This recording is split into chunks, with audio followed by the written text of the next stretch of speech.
Eh oui, vous le savez, le football est un univers impitoyable, le football est un univers difficile, le football est un univers qui malheureusement parfois est injuste. Et c'est exactement ce qui se passe du côté de l'AS Monaco, puisque oui, les informations sont arrivées. Alors bien évidemment, pour le moment, il n'y a rien de confirmé, mais il semblerait, d'après les informations qu'on a glanées de ci de là, que l'AS Monaco va se séparer de Niko Kovac. Alors il y a des dizaines de raisons qui pourraient être données justement. On va y aller directement là-dessus concrètement. Voilà, c'est une histoire de contestación, comme diraient les Espagnols. On va aller directement dessus. Si la page veut bien se lancer, voilà. Niko Kovac, la contestation gronde.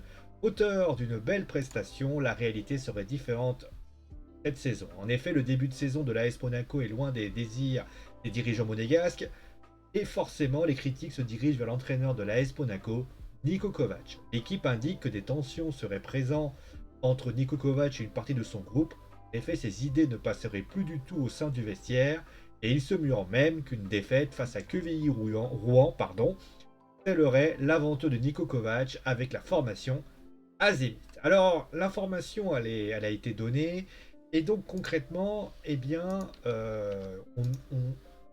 ça a été l'information d'hier. Et il s'avère que, a priori, les choses ont avancé très très vite, puisque Foot Mercato, justement, diffuse cela. Et oui, l'AS Monaco va se séparer de Niko Kovac. Alors, d'après les médias qui ont été donnés, donc ça veut dire qu'ils ont été donnés par rapport à ça, donc l'équipe et RMC, il s'avérerait que le cas de Wissam Ben Yedder, trop placé sur le banc, on parle notamment voilà, de trop remplacé, on parle notamment de la gestion de Niko Kovac qui pose vraiment pas mal de questions. Il y a également l'élimination en Ligue des Champions qui a eu lieu notamment par rapport à ça, et sur le fait tout simplement que eh bien, les dirigeants Azemi, donc les dirigeants de l'AS Monaco, ont considéré tout simplement que cela n'a pas été à la hauteur pour ainsi dire. Donc, eh bien, qu'est-ce qu'on peut dire finalement? Déjà, on va commencer tout de suite par dire, alors, est-ce que Niko Kovac doit quitter ou non l'AS Monaco? Bah, forcément, je donnerai ça mon avis, bien sûr, par rapport à des statistiques. Pas revenir sur ça. Déjà, on va commencer avec le classement. Le classement de l'AS Monaco. Alors oui, l'AS Monaco a très mal débuté la rencontre. On va aller sur le calendrier de l'AS Monaco. Et on va arriver jusqu'à déjà, comme on a parlé notamment, du mois d'août.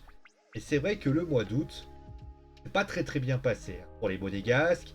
Notamment, il y a cette défaite. Alors cette défaite contre le Shakhtar Donetsk qui finalement élimine l'AS Monaco.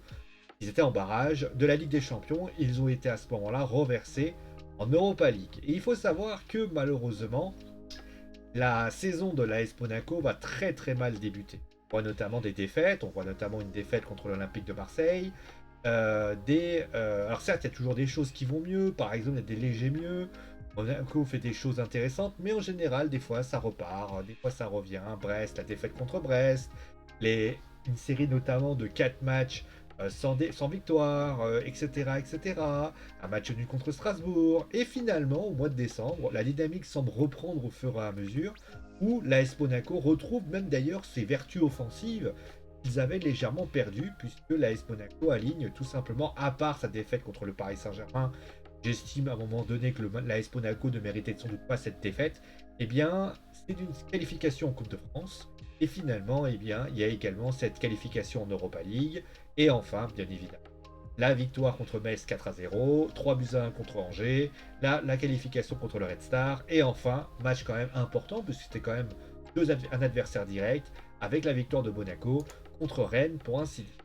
Voilà. Après, donc voilà. Et au niveau du classement, bah, on va commencer tout de suite par le regarder. Certes, si on enlève le Paris Saint-Germain qui est totalement au-dessus, mais des autres, pour ainsi dire, eh bien la S Monaco se porte plutôt bien. On voit notamment qu'ils sont 6e du championnat avec 29 points, tous les matchs compris, puisque l'Olympique de Marseille et l'Olympique lyonnais, eux, ont un match de retard. Mais on constate d'ailleurs que par rapport à Nice, eh bien Monaco n'a que 4 points de retard, ce qui n'est pas énorme pour dire quand on y regarde bien. Je veux dire, en l'espace d'une victoire, par exemple, alors Monaco va affronter d'ailleurs le prochain match. Monaco va aller à Nantes d'ailleurs. Monaco, s'il venait à gagner contre Nantes, et ben, il irait avec la place de 31 points, et à ce moment-là, il irait avec Rennes qui viennent de battre avant la trêve. Donc on a envie de dire que Monaco, bah, finalement, ça se passe bien. Alors est-ce que en termes statistiques, est-ce que on peut considérer que comment dire, cette éviction est légitime ou non? Bah oui et non. Oui, parce que en fait, on a constaté une chose, c'est que la saison passée, si on regarde la saison passée, Monaco a fait exactement le même parcours. C'est-à-dire que Monaco a eu un gros début de saison difficile, ça n'a pas vraiment marché, ou ça a été compliqué, où Monaco avait du mal à avancer. Mais on pouvait justifier ça par finalement le fait que Monaco avait encore du mal à évoluer. Monaco était dans une situation où il fallait apprendre de telle chose ou telle chose. Et puis finalement, Monaco est ensuite monté en flèche et a commencé à grimper d'un coup. Il y a eu notamment l'armada offensive avec des Jovetic, avec des Ben Yedder, avec notamment pas mal de joueurs qui ont à ce moment-là se sont réveillés et Monaco a fait d'ailleurs une deuxième partie de saison assez canon, alors même si parfois ça a été un peu compliqué.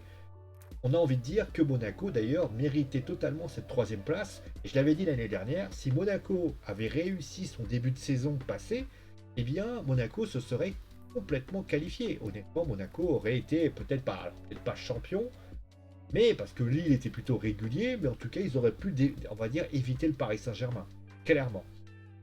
Et il s'est passé ce qui s'est passé. Donc concrètement, mais ça, on envie de dire, les dirigeants ont dû se dire, bon, dire voilà, cette année, on se retrouve dans les mêmes formats et on constate que le Paris Saint-Germain, que concrètement, eh bien, le Paris Saint-Germain maintenant domine le championnat, donc ça c'est clair et net. Mais on constate que les défauts de la saison passée reviennent en ce début de saison. Et en plus de ça, il y a une élimination en Ligue des Champions, chose que les dirigeants avaient sans doute besoin d'avoir. Et le pire dans l'histoire, c'est que, certes, l'Europa League, ils se sont qualifiés, et honnêtement, ils n'ont rien à voir dans l'histoire.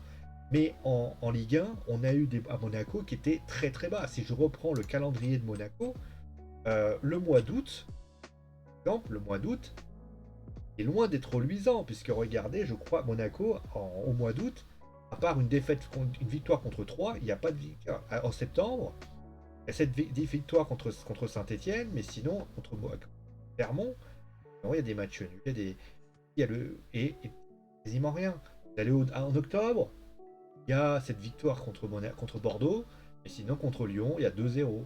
Ouais, vous avez, certes, ça revient, et c'est assez alternatif. On voit notamment que contre Brest, ah oui, d'ailleurs, vous le voyez pas. Brest, vous voyez par exemple que Brest, ils ont perdu, etc. Au mois de novembre, ça va mieux, voilà, les choses commencent à se mettre en place, mais c'est pas folichon non plus. Et en fait, on constate quoi? On constate que, à part le mois de décembre qui est assez prolifique, sinon on constate malheureusement que tous les mois précédant le mois de décembre, c'est, voilà, il faut dire la vérité, c'est insuffisant. Et dans cette insuffisance, malheureusement, tu ne peux pas continuer comme ça. Voilà. Alors après, voilà. Donc ça, c'est les côtés. Ensuite, il y a eu notamment la gestion du cas Ben Yedder. La gestion du cas Ben Yedder, il faut l'avouer, était une gestion, de mon point de vue, assez chaotique. Moi, j'ai jamais compris pourquoi d'ailleurs Ben Yedder n'est jamais titulaire ou pour le remplacer, etc. Vraiment, il y a un joueur que j'ai pas compris. Le mec, il est quand même. Alors, je vais quand même aller voir combien de buts a marqué Wissam Ben Yedder, si je peux me permettre. Wissam Ben Yedder, par exemple, là aujourd'hui, est le meilleur buteur de Monaco avec 12 buts. Et c'est le mec qui est le plus remplacé. C'est-à-dire que, et ça, moi, je trouve ça étonnant. Ça veut dire en clair que vous avez votre meilleur élément que vous remplacez à la fois. Alors, certes, il y a des joueurs qui vont vous dire ouais, mais non, mais il faut le comprendre. Peut-être qu'il a des. Non, à un moment donné, Wissam Ben Yedder, c'est quand même assez incroyable de voir ça. Alors, certes, il y a d'autres joueurs aussi qui ont eu du mal à. Et surtout, pourquoi, à la limite, Niko Kovac, à un moment donné, il a été évincé aussi, c'est parce que là, on pouvait excuser le fait que Monaco a, pour ainsi dire, besoin de prendre d'acclimatation avec un nouvel entraîneur l'an passé. Là, on avait quand même un nouvel entraîneur qui est certes arrivé, on avait quand même une nouvelle équipe. On avait quasiment le même effectif, avec notamment quelques petits changements de ci, de là. Des joueurs qui avaient quand même une année de plus. Donc on se dit qu'ils vont pouvoir faire travailler. Et au final, bah voilà, donc les choses se passent. Il y a eu notamment aussi je pense qu'il paye aussi l'arrivée de l'Alexander Noubels. De mon point de vue, je pense, n'a pas répondu aux attentes question, parce que Nobles est sans doute une des besoins, parce qu'il avait été au Bayern de Munich. Corrigez-moi si je me trompe, hein, ça se trouve, c'est les dirigeants qui sont vus une affaire et qui y sont allés. Mais concrètement, ça aussi, ça a été parce que Benjamin Lecomte, qui avait été excellent l'année dernière, et ben finalement est parti dans une situation compliquée. Ça déjà, ça c'était la première, la chose la plus importante. Ensuite, donc voilà, au niveau des oui, voilà. Au niveau des non, moi je pense que c'est le timing. En fait, le timing peut paraître intéressant, parce qu'on peut considérer que le timing est intéressant, dans le sens où Monaco concrètement était dans une situation plutôt favorable, hein, clairement, mais d'un côté tu te dis, voilà, c'est la trêve, ça permet notamment de pouvoir bosser tranquillement avec sérénité. Je vais déplacer la photo, quand je bouge, vous me voyez. Donc, il y avait cette possibilité-là. Maintenant, je vais mettre un petit bémol. J'estime que si tu avais des griefs à l'encontre de Niko Kovac, c'est pas le mois de décembre qui te le justifie. L'équipe est en train d'avoir une nouvelle dynamique, l'équipe est en train d'avoir une dynamique positive, et cette dynamique, tu vas la casser au moment où elle y est. Moi, je suis désolé, à la limite, tu avais besoin de casser, de refaire une nouvelle dynamique parce que tu considérais que Niko Kovac n'était pas à la hauteur, il fallait sans doute le remplacer au mois d'octobre, voire au mois de novembre. Parce que au mois de décembre, c'est que le mois de décembre, les joueurs étaient bien. D'ailleurs, pas mal de choses y étaient. Et à la limite, ce qui aurait pu se passer pour Ben Yedder notamment, bah, ça aurait pu de mettre quelques petits sparadraps en disant voilà, je vais discuter avec le coach, je vais essayer de comprendre ce qu'il va et ce qu'il ne va pas. Donc voilà, prenons le cas du Bayern de Munich. Le Bayern de Munich avant que j'ai oublié son nom, celui qui a notamment remplacé Niko Kovac. Attends, je vais vous trouver le nom. J'ai vraiment un trou de mémoire aujourd'hui, c'est impressionnant. D'ailleurs, il est sélectionneur aujourd'hui du Bayern. Oui, ça vous inquiétez pas, mais voilà, moi je trouve que c'est quand même assez étonnant d'avoir ce genre de choses, parce que, comme on dit, Hansen Flick, voilà. Hansen Flick, j'ai trouvé ça assez étonnant. D'ailleurs, pour la petite anecdote, le Bayern avait, pour information, le Bayern avait pas attendu. Ils avaient évincé Niko Kovac le 3 novembre 2019 parce qu'ils considéraient que les résultats qui avaient été proposés par le Bayern et le jeu proposé par le Bayern étaient insuffisants. Ils lui ont donné une année. Ils ont d'ailleurs fait, je crois, un sacré palmarès. Niko Kovac, d'ailleurs, je crois qu'il était champion d'Allemagne, etc. Et puis, il est allé du côté du Bayern, mais le Bayern a vu la deuxième saison, ils se sont dit ah ouais, non, c'est pas possible, les résultats sont pas bons, il y a quelques petites choses, d'ailleurs, il y avait notamment des résultats positifs aussi. Et à ce moment-là, il y avait cette lourde défaite contre le Francfort 5-1, et ça avait sonné le glas de Niko Kovac. Donc là, j'ai envie de dire, pourquoi avoir attendu si longtemps? Alors, peut-être que c'est les joueurs qui ont fait remonter les choses, ça peut être l'explication, mais en fait, les joueurs commençaient à retrouver leur allant de l'année dernière. Peut-être c'était ça. Est-ce qu'il y avait des problèmes? Est-ce qu'il y avait des façons de jouer qui n'étaient pas bonnes? Monaco jouait comme. Voilà. J'ai l'impression que Monaco jouait à peu près bien. Voilà. Bon, enfin bref. On ne sait pas comment ça se passe pour ainsi dire ce club. Voilà. Donc voilà pour ainsi dire. Bon.